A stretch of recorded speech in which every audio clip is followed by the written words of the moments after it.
Beleza. Vamos começar com um chant mantra, então. Om Badram Karnebi Shurunyamadeva Badram Pashemakshbir Jajatraha Shararangastastu Vansastanubihi Vyashema Devahitan Yadayuhu Swastina Indro Virdavrishravaha Swastina Pusha Vishwavedaha Swastina Nastarkasho Arishtanemihi Swastino Brihaspatir Dadatu Om Shanti Shanti Shanti. Que possamos ouvir o que é auspicioso, ó Devas, que possamos ver o que é auspicioso, ó puros, com corpos firmes, louvando o divino, que possamos viver plenamente a vida dedicada aos Devas, que Indra, de fama crescente, nos conceda bem-estar, que Puxã, o conhecedor de tudo, nos abençoe, que Tarkashia, aquele livre de obstáculos, nos traga proteção, que Brihaspati estabeleça o bem para nós. Om, paz, paz, paz. Bom dia, Luciano. Bom dia, o pessoal que vai nos assistir depois aí no YouTube. A Tânia disse que não vai ser possível entrar hoje. Então, o pessoal vai assistir depois no YouTube, vai ficar gravado. Então, vamos começar o nosso estudo aí da Mundaka Upanishad. A gente já teve algumas aulas antes, faz um tempinho que a gente ficou um pouco afastado aí, deu uns probleminhas aí, mas agora estamos retornando então com o estudo da Mundaka Upanishad. Como a gente viu ali nas aulas anteriores, né? Esse é o conhecimento de Brahman, Brahma Vidya. É o conhecimento que o próprio Deus Brahma teria ensinado numa associação discipular de mestre e discípulo, né?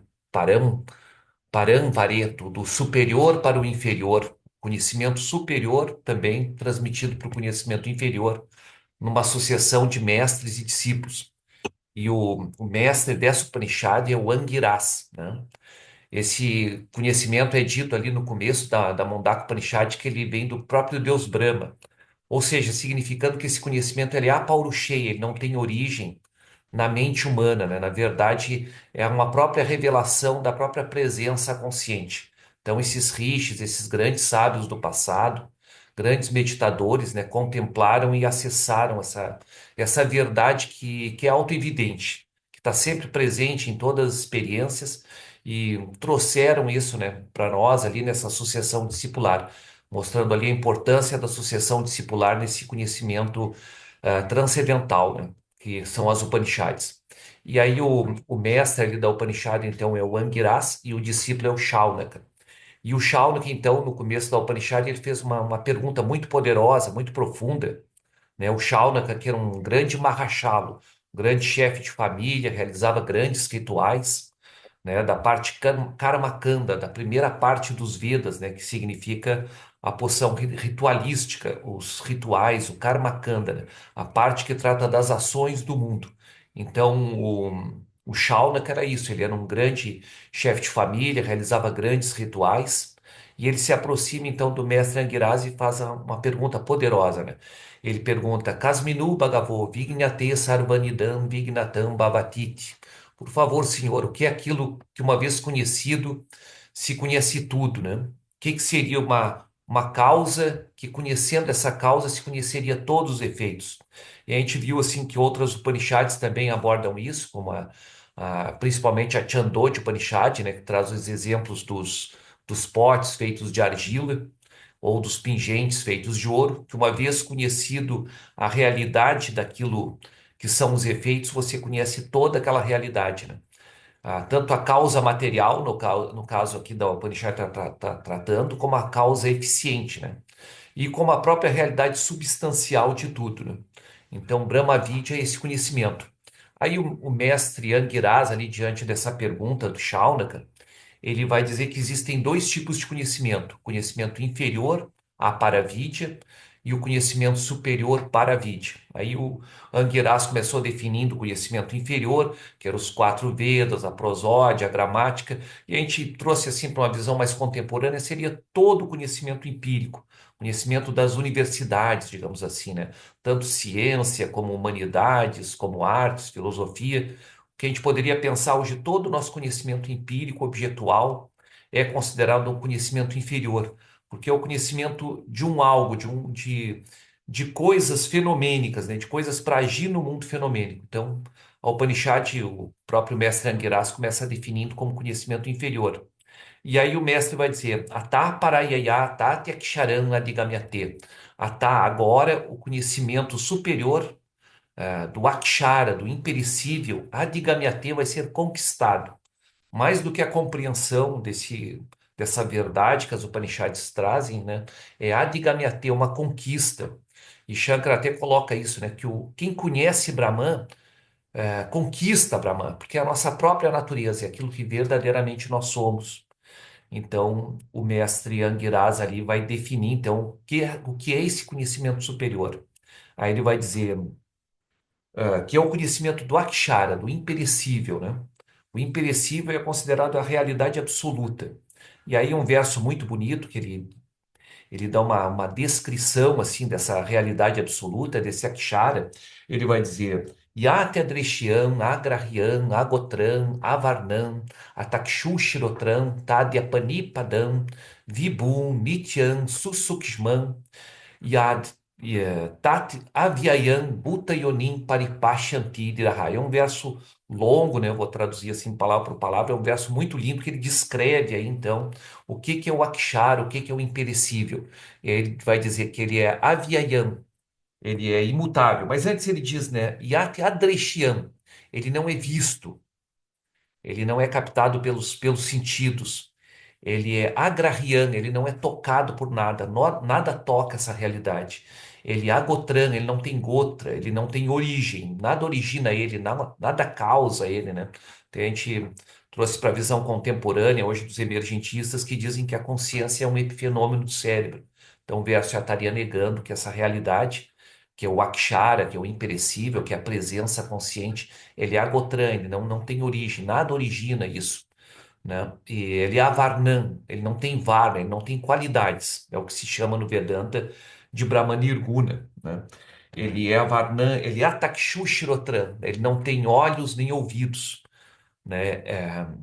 Ele é tadyapanipadam, ele não tem mãos e não tem pés. Aí o verso primeiro está fazendo uma negação, né? Tá fazendo uma negação da objetualidade. Primeiro ele diz ali que ele não é visto, que ele não é tocado, que ele não tem qualidades, que ele não tem origem. Ele negou que ele seja uma objetualidade, que ele seja um objeto de conhecimento. E depois o verso vai negar que ele seja o sujeito da ação. Quando vai dizer que ele não tem olhos nem ouvidos, não tem mãos e não tem pés. Depois o verso vai trazer uma positividade, né? Vai dizer que ele é Nityan, ele é eterno, ele é Vibhum, ele é totalmente pervasivo em tudo, né? Não há nada que esteja fora da consciência. Ele é Sarvagatan, ele é onipresente, está em toda parte.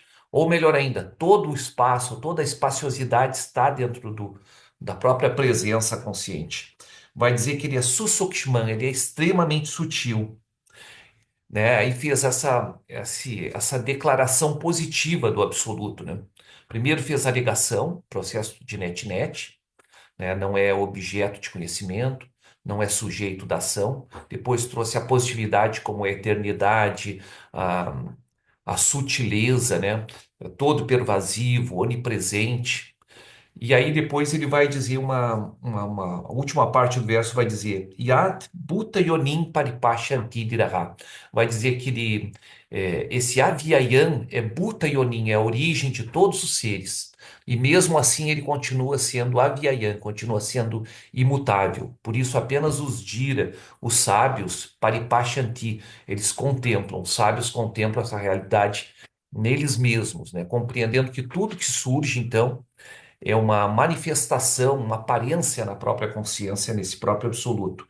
E aí o verso trouxe o Upanishad trouxe uma analogia muito bonita, que é a analogia da aranha, né? Assim como a aranha espelha e recolhe a teia, como crescem as plantas da terra, uma variedade de plantas, e assim como crescem os cabelos do corpo de um ser vivo, né? Então a aranha espelha e recolhe a teia, como o universo todo surge e outra vez ele vai ser recolhido. E é tudo como se fosse uma teia, tudo estaria interconectado também, né? A metáfora da teia da aranha também tem esse significado, que tudo é uma grande teia, a grande teia da vida, a grande teia do cosmos, né?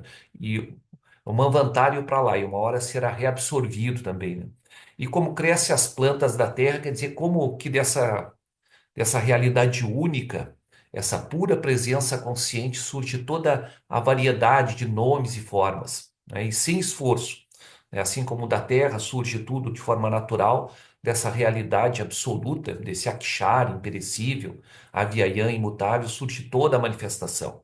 Como surgem os cabelos do corpo do ser humano, é como que isso que é pura consciência, surge esse universo que é inconsciente, né? Digamos assim, a matéria não consciente. E aí, os próximos versos vai dizer que, pelo próprio conhecimento, o Brahman, agora o Brahman Saguna, né, trazendo para a realidade o Brahman, para a realidade fenomênica, já o Brahman Saguna, o próprio Ishvara, como Deus Criador, como esse Logos, como essa inteligência, né, surge todo esse universo, e desse universo então surge o prana, surge a vida, surgem os cinco elementos, tudo isso de forma sutil. O verso vai dizer que é tudo sutil, e o verso usa a expressão Satyam, Satyam como real e como cinco elementos sutis. Né? Poderíamos pensar até assim, em termos epistemológicos, né? Que tudo que a gente percebe aí do mundo, né, é uma representação na mente humana. A gente sabe hoje, assim, né? Até uma questão epistemológica que ali fora não está a cor, né? A cor é quando a, a, a luz toca a retina, né? Toca o nervo óptico e a cor então é algo do nosso qualia, da nossa subjetividade. É uma representação na mente humana. A cor não está ali fora. Mas assim, tudo que vem pelos sentidos, a textura também não está ali fora. É uma relação com o tato, uma relação de representação mental. Assim o gosto, assim o som, né? Tudo é uma representação na mente humana. E a mente é uma aparência da própria consciência. A mente é feita de consciência. Até eu acho que falei antes também, né? O Gaudapada, que é o mestre do Shankara, ele vai dizer que tudo que nós temos do mundo é uma aparência. Essa aparência é um pensamento, e esse pensamento nada mais é do que consciência.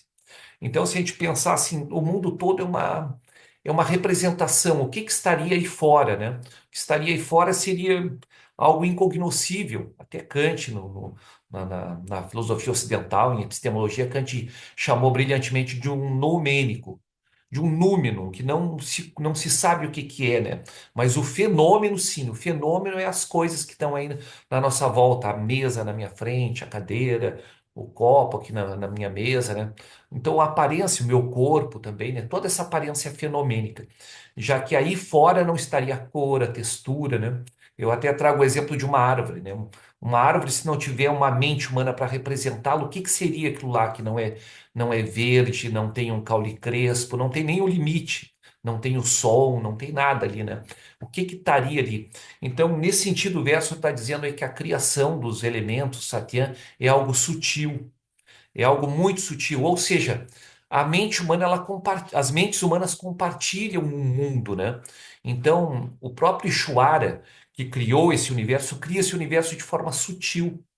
O próprio universo, na verdade, o universo material, entre aspas, é algo sutil, algo que nem a física ainda não explicou claramente o que que estaria aí fora, né? Alguns dizem é matéria, mas matéria é um conceito metafísico. Alguns vão dizer que é o átomo, que é a subpartícula, que é o campo quântico, mas mesmo assim falta. O que que é isso em si mesmo, né? Então, fica difícil de explicar. O que se pode dizer assim é que as mentes humanas compartilham uma realidade. Assim como eu vejo a xícara aqui na minha frente, o Luciano, se estivesse aqui, também estaria vendo a mesma xícara. Mas como que a gente vê a mesma coisa se ali fora não está a cor, não está o limite? Isso é uma representação na mente humana.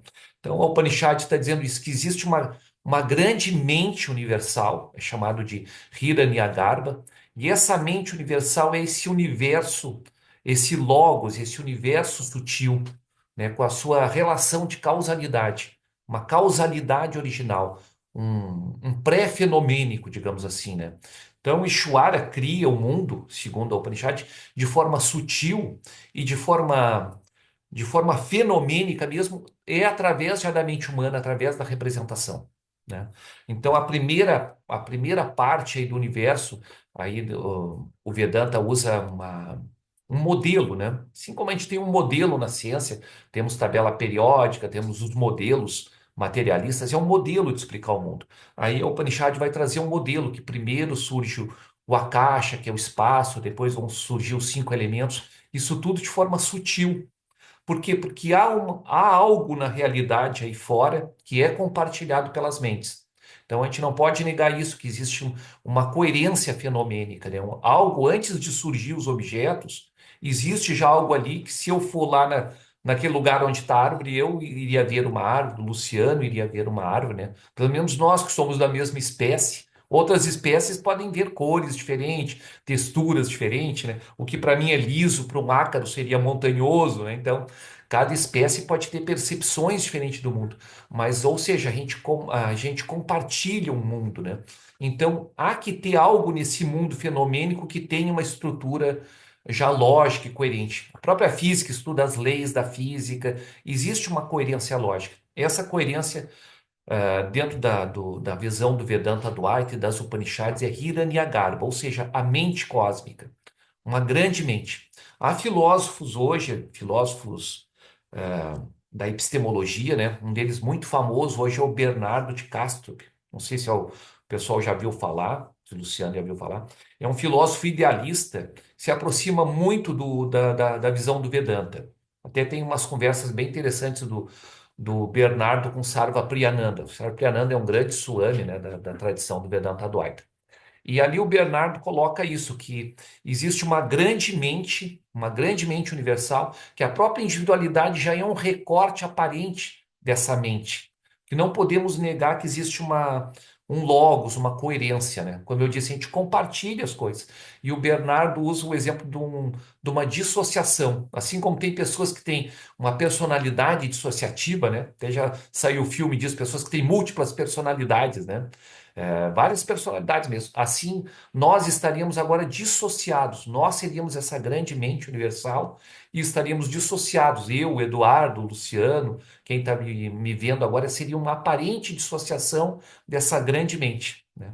Para o Vedanta, isso a nível mental a palavra é Hiranyagarbha, né? Mas se a gente for trazer para um contexto mais ocidental, seria isso, um grande logos, uma grande mente, né? Isso para o Vedanta já é a partir da Maya, né?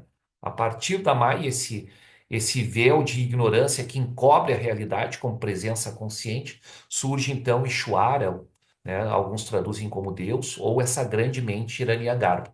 E dali surge toda a projeção do universo. Aí o próprio Upanishad vai usar uma expressão muito interessante, vai dizer que ele, Ishvara, né, é Sarvagnya Sarvaviti. Sarvagnya e Sarvaviti diz a mesma coisa, está dizendo que ele é onisciente. E por que que a Upanishad usou, o Angiras usou as duas expressões, né? Sarvagnya quer dizer conhece tudo como realmente é, né? Conhece tudo como a própria presença consciente. A consciência é autoevidente, negada, ela conhece a si mesma por si mesma. E Sarvaviti quer dizer conhece tudo no particular também, né? Então, até eu me lembro que o Weasley trouxe uma questão bem interessante ali, né?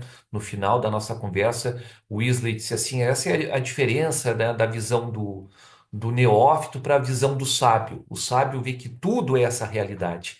Aí o Weasley até trouxe assim para a nossa prática, né?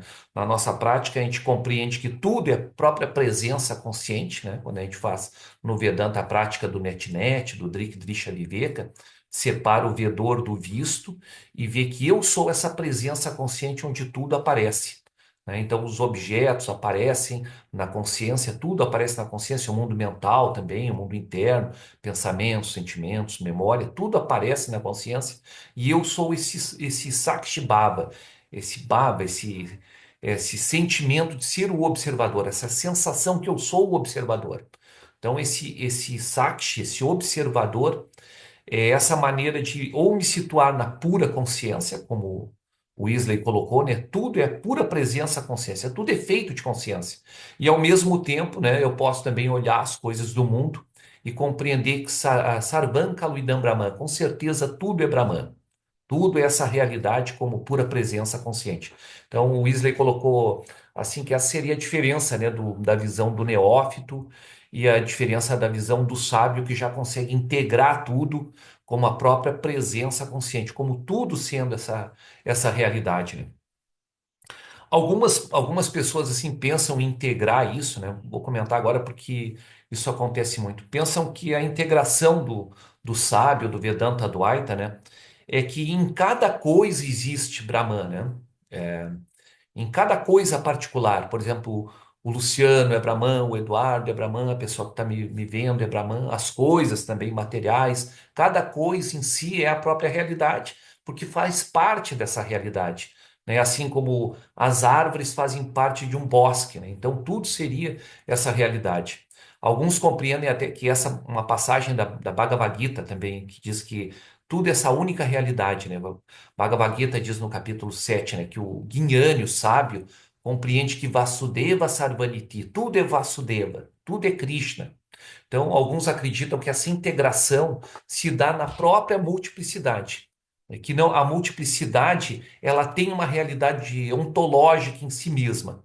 Né? Daí surgem outras escolas do Vedanta Advaita, como Vishishta Advaita, um dualismo mais qualificado. Também tem o Shuddha Advaita também, né, de Vallabhacharya, né, que é outro Vedanta assim, não dual, mas ao mesmo tempo considerando que os nomes e formas podem ter uma realidade substancial neles mesmos, né? Fazendo parte dessa pura presença consciente desse absoluto. A questão lógica difícil aí é que o absoluto não pode ter partes, né? Alguns dizem, não, é como as ondas de um oceano, né? Então, na verdade, claro, tudo é água, tudo é a mesma onda do oceano, mas as ondas também têm uma realidade em si mesma porque fazem parte do oceano. A questão da parte aí é uma questão lógica que o Vedanta Advaita não tem como admitir, por isso o mundo é mítia, é uma aparência. Os nomes e formas são uma aparência. Por isso é usado metáforas como a miragem no deserto, né, como a cobra na corda. Portanto, eles não têm uma realidade como parte, porque o absoluto teria partes. E o absoluto não pode ter partes. Como algo que é não objetual, como a pura presença, a consciência vai ter partes nela mesma, né? Então não poderia ter partes. Então escolas assim como, eu acho que o Shaivismo da Kashmir também aborda um pouco assim a realidade da Prakriti, né? A realidade material, aspas, né? A realidade dos nomes e formas como tendo uma presença ontológica também, né? O Vedanta Advaita vai dizer que é mítya, que é uma aparência. Quando a gente diz mítya ou maya como aparência, a gente não está negando que o mundo fenomênico esteja aí. Por isso o Upanishad até usa a palavra Satyam. Satyam quer dizer que é Vyavaharika Satyam, né? Tem Vyavaharika é uma realidade fenomênica, convencional. Assim como os vários pingentes são feitos de ouro, mas um bracelete é para botar no pulso, o brinco é para botar na orelha, o colar é para botar no pescoço, cada um tem uma função. Assim, o mundo fenomênico também, ele é Namarupa Vyavahara, nome, forma e função. Mas não deixa de ser nitya, não deixa de ser uma aparência.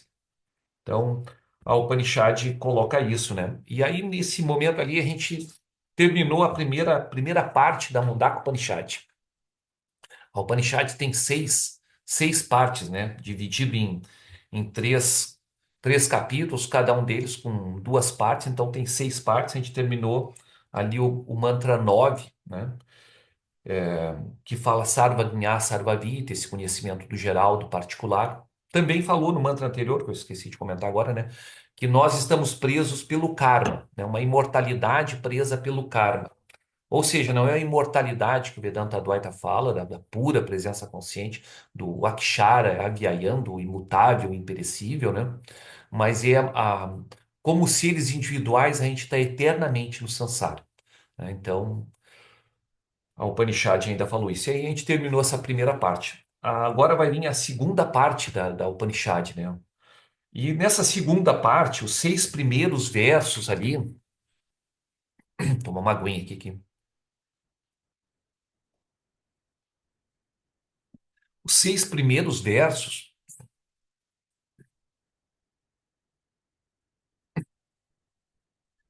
seis primeiros versos dessa segunda parte é fazendo descrevendo ali o Karma Kanda, né? Escrevendo ali a parte ritualística. Porque o próprio Shaunaka, né, o Shaunaka, o discípulo ali do Angiras, ele é um Mahashala, ele faz grandes sacrifícios. Então a Upanishad agora está marcando ali o conhecimento inferior, né, que são os grandes sacrifícios védicos, né, como a parte toda do Rig Veda, do Sama Veda, do Yajur Veda, né, vai falar nesses três Vedas. Não vai falar do Atharva Veda, porque o Atharva Veda não tem muitos rituais, então eles falam muitas vezes desses três Vedas. Então é a porção inicial dos Vedas, que é Karma Kanda. E esses primeiros 6 versos, nem vou lê-los aqui, né? Não vou comentar muito eles assim no detalhe. Uma, porque eu não conheço esses rituais. Aí vai falar no Agnihotra, né? Que é um ritual muito famoso, né? Mas também eu não sei como se dá esse ritual. Poucas pessoas sabem hoje exatamente como se dá esse ritual, né? São rituais muito antigos, né? E aí esses primeiros 6 versos vão dizer que esses rituais eram muito valiosos para conquistar as coisas do mundo, né? Então faziam rituais ali na época antiga para conquistar fartura, para conquistar prosperidade, né? Para ter um bom casamento, para ter um gado bom, uma boa colheita, né? Para as chuvas, para Deus Indra, né? Então faziam esses grandes rituais, eram rituais gigantescos mesmo, né? De muitos dias, né? E com muitos sacerdotes presentes, né? E aí os versos ali vão dizer que esses rituais vai conduzir aos mundos das boas ações. Ou seja, não era só para ter resultado aqui na vida prática, né? Como realizar os desejos, como ter prosperidade, né? Que é Kama e Artha, né? Kama são os nossos desejos, os nossos prazeres, e Artha a aquisição, a prosperidade, mas também tinha um sentido dármico também, dármico da moral mais elevada, da ética, das boas ações, né? E também de atrair punya, punya seriam méritos, né? Então esses rituais, quando eram bem feitos, né, tinham que ser bem feitos, né? O que já na época ali, o próprio Upanishad, aqui nesses 6 mantras, vai dizer que eles são muito perigosos, que eles são difíceis de realizar. E quando não são bem realizados, diz que ele destrói os 7 mundos. Né? Destrói no sentido assim que a pessoa não vai conquistar aquilo que ela deseja dos 7 mundos, né? 7 mundos começando com o nosso e os 6 céus para cima, né? Tem uma escala aí de 7 mundos dentro dessa cosmovisão, né? Essa cosmovisão até é compartilhada na Índia, né, por várias escolas, né? O jainismo, os dualistas, os Vaishnavas, os próprios budistas também acreditam que tem uma escala aí de 7 planos aí, né? E 7 planos para baixo também, que seria Náraka, seria o inferno, né? Mas, ou seja, o objetivo deles então era conquistar esses méritos, né? Fazerem os bons rituais, conquistarem mérito para ter coisas boas aqui no primeiro plano e conquistar depois o céu, até Satyaloka, até Brahma Loka, que seria o céu mais elevado do Deus Brahma, né? Então, conquistar essas boas ações. Aí é dito assim que a pessoa quando morresse, né? Quando a pessoa morria, então que faria esses bons rituais, essas boas ações, né? Podemos pensar assim em termos contemporâneos, né? Trazer assim para uma visão mais desmitologizada, que esse aspecto do karma é o aspecto da ação em si, da ação que a gente mesmo executa, né? Que a gente cumpre uma função social também, né? Que existe uma forma ordenada na sociedade de fazer as coisas, assim como os rituais tinham uma forma ordenada, tinham que ser bem feitos, né? Na nossa vida prática, na vida ética e social também, a gente tem que cumprir as leis, cumprir as regras, né? O nosso trabalho, a nossa contribuição social, né? Tudo feito de forma ética, de forma bem orientada na vida, né? Se a gente nos orientarmos, se nós nos orientarmos bem na vida, a gente conquista esses mundos, né? Pensando assim numa forma desmitologizada para a nossa realidade, né? Conquista os mundos dos prazeres, a gente conquista aquilo que a gente busca, que é busca alegria, a gente busca os prazeres, a gente busca arta, kama e dharma, né? A arte a riqueza, a prosperidade, né? Então, trazendo para o nosso mundo prático, assim, para o nosso mundo contemporâneo, seria isso, as ações bem orientadas, bem conduzidas, de forma lúcida, né? a partir dos sábios também, né? Porque os rituais eram feitos pelos brahmanes, né? Eram 16 brahmanes, 16 sacerdotes altamente especializados ali, né? A gente pode pensar na nossa sociedade hoje, uma sociedade altamente especializada, né? Quando a gente quiser evoluir no nosso trabalho, a gente tem que fazer especializações muitas vezes, né? Então, podemos associar com esses grandes sábios, os pânditas do passado, os brahmanes, né? Que eram pessoas altamente especializadas. E esses rituais, então, eram realizados, olha a complexidade, por 16 sábios, 16 brahmanes, mais o casal, né? No caso ali, era feito esses rituais só por pessoas casadas, né? Ou seja, as pessoas solteiras não faziam esses rituais, ou seja, a função social maior da própria família, né? Por isso o Shaunaka era um chefe de família também, né? O Shaunaka está dentro da realização desses grandes rituais. E os monges também não realizavam esses rituais, né? Por isso, até trazendo um comentário rápido, assim, né? ah, eu sempre digo assim que o Vedanta que eu estou explicando aqui é o Vedanta de Shankara, né? Mas é bom trazer um pequeno esclarecimento que eu recebi uma crítica um tempo atrás, uma pessoa que viu o vídeo ali, né? E a pessoa disse assim, tu não deve dizer que o Vedanta que tu está falando é de Shankara, porque o teu Vedanta aí parece um neo-Vedanta. Porque o Vedanta de Shankara, Shankara estaria falando para monges, né? E se a gente for pegar mesmo a obra de Shankara, essa pessoa que fez uma crítica assim, é uma pessoa que tem um conhecimento da obra de Shankara, né? Se a gente for pegar o próprio Mundaka Upanishad, Shankara realmente coloca isso, né? Shankara coloca assim que o conhecimento está disponível para todos. Lá na introdução, Shankara já colocou isso, em outras partes da Upanishad, e outras Upanishads também, Shankara frisa muito isso, na Bhagavad Gita, seu comentário também, né? Shankara diz que, embora o conhecimento esteja disponível para todos, ele só tem eficácia mesmo para o sannyasi, né? Shankara realmente coloca isso, né? Então, me fizeram essa crítica que teu Vedanta não é de Shankara, porque tu teria que ser um monge, né? Teria que estar. Ser um monge está falando para monges, né? Mas hoje isso não é possível e muitas eras para trás também isso não era feito assim. O próprio Shauna, que é um chefe de família, né? O próprio Brahma ali, que é o deus Brahma, ele está ensinando para o filho dele, a Tarva, né?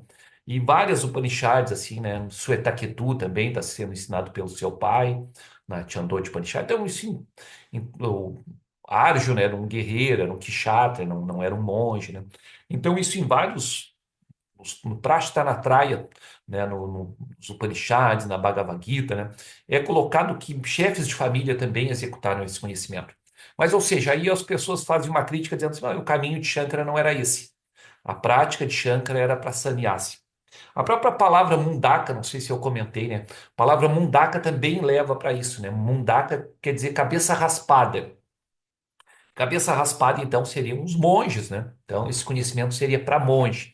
Mas cabeça raspada também significa o raspar interno, né? O desapego, vairagya. Desapego não externamente, mas internamente, né? O problema todo é raga e doesha, apego e aversão. Esses são os grandes inimigos nossos, né? Que nos mantém presos no samsara, né? Que alimentam os nossos desejos e o ciclo do karma, como o Upanishad falou, a gente está preso nesse ciclo do karma. Então é o apego, raga, né? E a busca então de vairagya, né? De soltar esses apegos. Então, em vários Upanishads também, Yoga Vasista diz, né? Externamente realize as ações mais apropriadas, como o próprio Krishna falou para Arjuna, né? E internamente realize vairagya, o desapego. Então, só para colocar isso, né, que eu acredito assim que Shankara realmente fundou quatro mosteiros. Shankara pregava para monges, é verdade, para sannyasis, isso é verdade.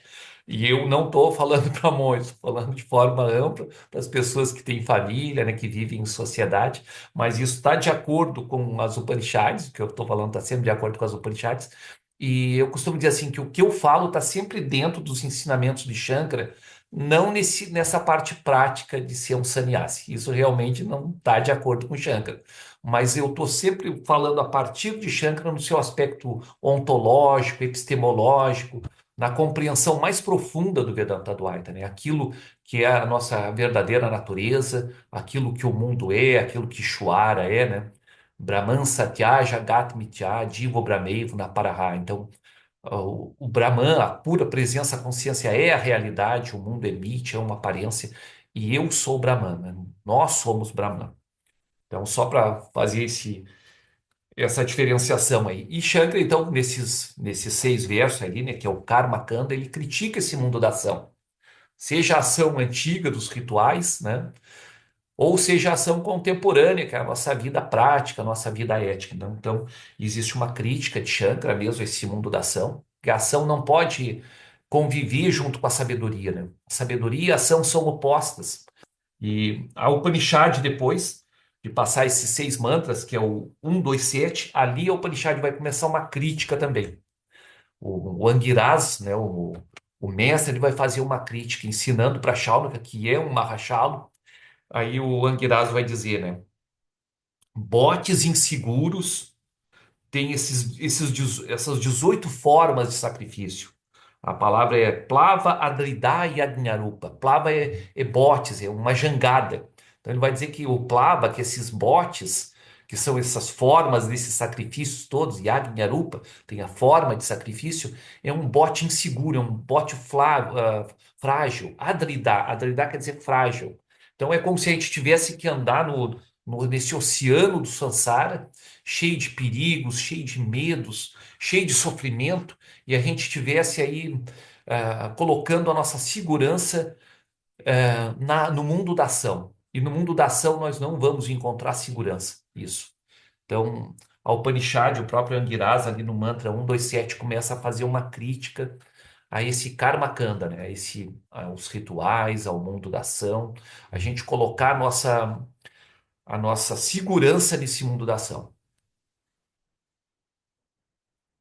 Veja bem, o próprio Anguirás ali, ele não diz, né, nos 6 mantras anteriores, também nesse, não vai dizer que esse mundo da ação ele não seja válido. Ele é válido, até usado a expressão Satyan também. Ele é válido, ele tem uma realidade fenomênica, ele cumpre uma função fenomênica. Não tem como a gente estar no mundo sem estar nas ações. Isso é impossível, né? Mesmo que você seja um monge, alguma ação vai ser executada.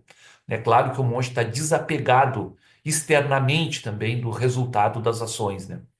Mas o que se coloca hoje, assim, a nível do Vedanta, né, como sadhana, mesmo como prática, é o Karma Kanda, né? É o Karma Kanda, não como os rituais, mas como Karma Yoga, como Karma Yoga. Então, o Karma Kanda, que é a porção inicial dos Vedas, que está sendo criticada agora nesse mantra aqui da Upanishad, né, chamando de botes inseguros, né, o mantra vai dizer assim: botes inseguros têm a forma dos sacrifícios. Lavadridá e Agnarupa tem a forma dos yagnas, dos sacrifícios. E nela se manifesta uma ação inferior, que é a vara. A vara quer dizer algo que é inferior. Nesses botes inseguros só tem algo que é inferior, não tem nada de superior nesse mundo das ações. E aí o mantra diz: os enganados os consideram o bem supremo, Shireya, né? E caem de novo na velhice e na morte. Esse é o mantra 1, 2, 7 da Mundaka Upanishad. Vou ler de novo, repetir de novo, ele todo junto agora para ficar bem claro, né? O mantra 1, 2, 7 diz: botes inseguros são essas 18 formas de sacrifício. São botes inseguros. Neles se manifesta uma ação inferior, a vara. Os enganados, aqueles iludidos, né, os muda quer dizer os ignorantes. Os ignorantes os consideram o bem maior, o supremo bem, o Shireya, a expressão, né? E eles caem de novo na velhice e na morte, ou seja, estão sempre presos no samsara. Se a gente for pegar a Bhagavad Gita, né, essa expressão Shireya, ela está na Bhagavad Gita e está na Katha Upanishad, é uma expressão muito significativa nesse verso. Shireya aqui, o tradutor aqui, né, o Gambirananda também, né? Traduz como o bem supremo. E na Bhagavad Gita ali, né? Passa todo o capítulo 1 da Bhagavad Gita, que a Arjuna é um guerreiro, tem que se lamentar por ter que guerrear, matar os parentes ali, né? Fazer aquela guerra toda. E a Arjuna, então, está num momento muito difícil. E a Arjuna, então, quando se aproxima de Krishna, Krishna como um mestre, né? A Arjuna vai dizer: eu me rendo a ti, eu sou seu discípulo, Shishyan, me mostra o Shireya. E a Arjuna pede esse mesmo, o bem supremo, o Shireya, né? Então, o Shireya Na Kata Upanishad também, o Rei da Morte, ali ensinando para Nachiketa, usa essa mesma expressão Shireya. O Rei da Morte na Kata Upanishad vai dizer que diante do ser humano, sempre aparece diante do ser humano o Preya e o Shireya. Preya são os prazeres, aquilo que é agradável, o Preya, né? E o Shireya é o bem supremo. Então, esse bem supremo é a própria presença consciente. É a própria realização da nossa pura presença consciente. É o despertar, né? Então, é dito até de forma muito bonita na Bhagavad Gita, né? Arjuna, em vários momentos ali, pergunta para Krishna, né, que é difícil de realizar isso. O que que acontece com aquele yogi que não despertou plenamente, que não se tornou um Jivamukta, né? E Krishna diz que vai nascer em outra família, vai recuperar aquilo ali, né? Tem um verso até muito bonito na Bhagavad Gita que mostra assim que esse conhecimento que nós estamos vendo aqui, o valor desse conhecimento, né?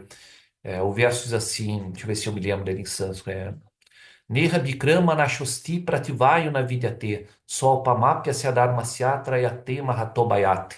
Traduzindo, e nesse conhecimento que nós estamos vendo aqui, nesse conhecimento transcendental, não há nenhuma perda. Nunca se perde isso que a gente está aprendendo. E não há nenhum prejuízo nesse conhecimento. Quando a gente compreende a verdade, não há nenhum prejuízo, não há nenhuma perda. Mesmo que a gente, Luciano, quem está me vendo, a gente não se torne um diva mukta, a gente desperte para esse conhecimento, ocorra um despertar, não há nenhum prejuízo nisso.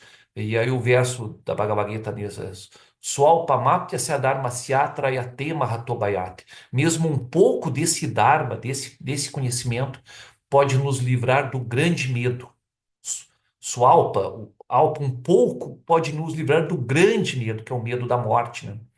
Então, tudo é perecível, nós somos perecíveis, e o ser humano sempre carrega de forma existencial, né, um medo da inexistência, um medo da morte, né? Então, é dito que um pouco já nos livra do grande, né? Essa díade é muito bonita no verso, né? Mesmo um pouco disso já nos liberta do grande medo. Também essa expressão alpa, né? Swalpamapya Sadharma Syada da Bhagavad Gita, Trayate Mahatobayate, nos libera do grande baiá, do grande medo. Podemos pensar alpa como na Chandogya Upanishad, né? Essa expressão alpa também é muito significativa. A Chandogya Upanishad vai dizer, Naupe Sukhamasti. Em alpa não há felicidade. Não há felicidade em alpa, na carência, na limitação. Então, nós, como indivíduos, nós somos carentes e limitados. A gente perde a nossa verdadeira natureza como Bhuma, como plenitude, né? Yovai Bhuman Tatsuka, diz a Chandogya Upanishad. A felicidade está no Bhuma, está na plenitude. Não em alpa, na carência, na limitação. Mas o verso Bhagavad Gita está dizendo Swalpamapya Sadharmasya Trayate Mahatobayate. Mesmo em Alpa, é uma nova leitura que eu estou fazendo do verso Bhagavad Gita, né? Mesmo em Alpa, mesmo na carência, esse Dharma já nos liberta do grande medo. Mesmo enquanto a gente está se vendo como um indivíduo, a gente está estudando essas Upanishads, a gente desperta para esse conhecimento. Mesmo em Alpa, isso já, em Alpa, na carência, na limitação, a gente já está se libertando desse grande medo, que é o medo do samsara, o medo da morte, né? Não quer dizer que a gente está livre já do samsara, né? Então, essa passagem da Bhagavad Gita também é muito significativa, faz-nos entender melhor esse Shireya, né? Que é o bem supremo, que é esse ensinamento das Upanishads, né? Que as Upanishads estão nos trazendo aqui. Então, acho que hoje vamos ficar com esse mantra 7, pois no outro encontro a gente pode ver os outros mantras ali, né? Hoje a gente viu então que esses sacrifícios, né? Essa parte do Karma Kanda, que era feito ali para conquistar as coisas do mundo, né? Não nos traz uma segurança definitiva, né? O que nos traz mesmo é a compreensão da nossa verdadeira natureza, o despertar. Esse é o Shireya, esse é o Summum Bono, né? O bem supremo, que é o que as Upanishads então vão nos ensinar, né? Então, Luciano, se você quiser comentar alguma coisa, acrescentar alguma coisa, trazer alguma questão aí, fique à vontade.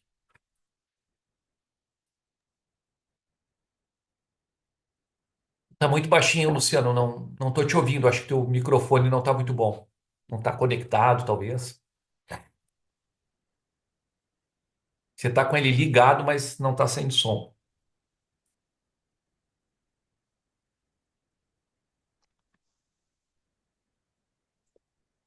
É bacana, eu achei bem interessante. Eu só queria uma explicação melhor sobre essa parte do Karma Kanda, né? Esses botes e seguros. O que seriam exatamente esses sacrifícios? É essa parte mais. É a parte da SESI? É a parte de uma ação mais. O que seria exatamente, né? Essa parte inferior, né, que ele está se referindo? Boa pergunta, Luciano. Eu não vou detalhar porque realmente eu não conheço. Como eu falei, pouca gente conhece o Agnihotra, por exemplo, esses grandes rituais. Ele fala em vários rituais aqui nesses mantras, né? Rituais auxiliares do Agnihotra. Mas a princípio, assim, a sua pergunta é muito boa. Eu vou fazer uma resposta filosófica dela que é bem importante para o Vedanta Dvaita, né? O que a gente pegar aqui nesse sentido que é importante para o Vedanta Dvaita. Essa primeira parte, Karma Kanda, é o mundo da ação. A ação aí não é só ação física, porque o Agnihotra ali era feito uma grande fogueira, né? Nessa fogueira eles pegavam uma concha e largavam ali as oferendas com uma concha, o sacerdote fazia aquilo ali, né? A colher do sacrifício é chamado até, né? Na Bhagavad Gita até diz assim, aquele que compreende que o fogo é Brahman, a oferenda é Brahman, a colher do sacrifício é Brahman, o sacerdote é Brahman, ou seja, tudo é Brahman, esse está livre, né? Na Bhagavad Gita tem essa passagem se referindo ao Agnihotra também, né?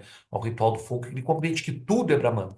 Ou seja, como você falou nas ações, é as ações práticas, se a gente for trazer para o nosso plano contemporâneo, assim, né? Para a nossa vida contemporânea, são as nossas ações dármicas, as nossas ações éticas. Mas no Karma Kanda, o Karma Kanda tinha. Karma quer dizer ação, né? Kanda quer dizer a parte inicial. Tem duas maneiras de a gente ver aí. Karma como ação física, como o Agnihotra, e karma como Upasana também. Isso é muito importante. O Upasana é ação a nível mental, ou seja, a nível da mente também é ação. Então, esses rituais, eles tinham esse objetivo também, não só da ação ritualística prática ali, né, de falar os mantras corretamente, de fazer a fogueira de forma adequada, com os tijolos de forma adequada, os ladrilhos ali, tinha toda uma maneira de fazer aquilo ali, né? Na Kata Upanishad também o Rei da Morte diz para nós que tem todo um rito para fazer aquilo ali, né? Que era muito difícil de ser feito, inclusive. Mas além disso, tem a parte ali da visualização, a parte de Upasana, de uma meditação. Upasana quer dizer meditação. Upasana quer dizer uma maneira de a gente transformar a nossa mente. Isso é importante, entendeu? Se a gente for trazer para uma visão contemporânea, a gente vai ver assim como as nossas ações elas afetam nossos estados psicológicos, os nossos estados mentais, as nossas próprias crenças, a nossa autoestima, a nossa sensação de autoeficácia, né? Então, muitas vezes as pessoas querem fazer um empreendimento e não têm coragem, acham que não têm capacidade, mas vão lá e fazem. Quando dá um bom resultado, aquilo ali afeta o teu sentimento de autoeficácia, né? Às vezes as pessoas também fazem práticas de visualização também. Isso tudo eu passo, né? Tudo eu passo. Tudo é a nível mental também, né? Então, o Karma Kanda tem essas duas partes: a ação realmente propriamente dita e a ação a nível mental. Em outras Upanishads, até no Yoga Vasista, vai dizer que aquilo que a mente, o Yoga Vasista, que é uma obra muito idealista, né, coloca isso assim: aquilo que a mente determina, os órgãos da ação se esforçam para realizar. E nesse sentido, diz o Yoga Vasista, a mente também é ação. Por quê? Porque aquilo que a mente deseja, aquilo vai se realizar. Yoga Vasista é uma obra muito idealista, né? E ele coloca assim que a nível tudo o que mais importa é a nível da mente. Então, a nível das nossas crenças, a nível psicológico, mesmo a nível sutil, né? A mente é algo mais sutil. Então, tudo aquilo que a mente quiser, ela vai achar uma maneira de realizar. Então, é dito assim também no Vedanta, né? Que o karma, que a ação, o karma kanda, né, tanto a nível da ação prática no mundo, como a nível de upasana, de meditação, de visualização, das crenças do nosso mundo psíquico, o nível do karma só consegue fazer quatro coisas. Só quatro coisas é realizada pela ação. Ou a gente pode adquirir algo que a gente não tinha, né? Vai conquistar alguma coisa prática, comprei um carro novo, seja lá o que, entendeu? Ou adquirir um conhecimento, ou para a universidade aprender alguma coisa, né? Adquirir algo novo. É, uma delas é adquirir. A outra coisa é você pode transformar algo, pegar algo e transformar, né? No mundo prático também, que pode transformar um objeto, transformar as coisas, né? Transformar a nossa própria vida, transformar a nossa própria mente também a nível psicológico, mental, mudar as nossas crenças. Às vezes o pessoal usa isso, né? Fazer uma transformação. A gente pode transformar algo, a gente pode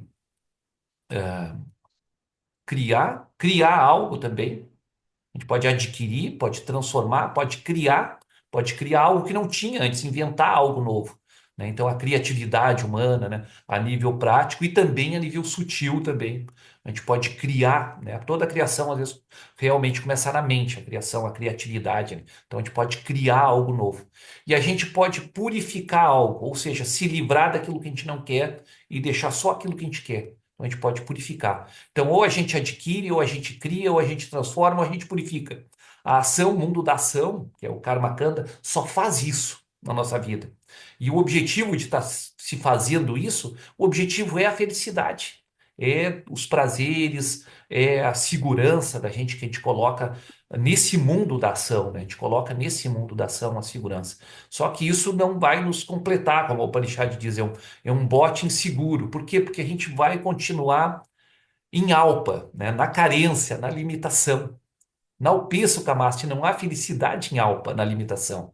Por quê? Porque a nossa natureza é ilimitada. Então nada vai realmente nos preencher, né? Tem até, veio agora na mente agora, né? O Jim Carrey, né? O Jim Carrey é um cara que meio que parece que despertou um pouco pro Vedanta. Eu ouvi falar algum tempo atrás disso aí, né? E o Jim Carrey disse uma frase muito bacana. O Jim Carrey disse assim, que ele gostaria que todo mundo uma hora fosse rico e famoso para descobrir que a felicidade não tá aí, entendeu? Então, se todo mundo pudesse ter essa experiência de ficar rico e famoso, seria bem interessante que a pessoa ia ver que não vai te completar com isso, né? Então, não sei se eu respondi a tua pergunta aí, mas, ou seja, a ação só faz essas quatro coisas e essas quatro coisas elas não vão nos trazer a realização. Por quê? Porque o nosso ser ele não é adquirido, ele não vai ser transformado, não vai criar nada em ti mesmo, não vai transformar você mesmo. Você pode transformar a tua mente, né? Pode purificar até a tua mente, mas o ser não. O ser já é pleno, completo em si mesmo. Então é a compreensão daquilo que é sempre pleno, sempre completo, aquilo que eu já sou, né? Então o mundo da ação não toca aí. Por isso o Shankara diz, o mundo da ação é diferente do mundo de Guiana, o mundo do conhecimento. Karma Kanda e Guiana Kanda, né? As Upanishads é Guiana Kanda. Não é essa parte da ação, né? Então, não sei se respondi isso, você quer acrescentar mais alguma coisa aí. Perfeitamente, foi ótimo. É isso mesmo. Legal. Que bom.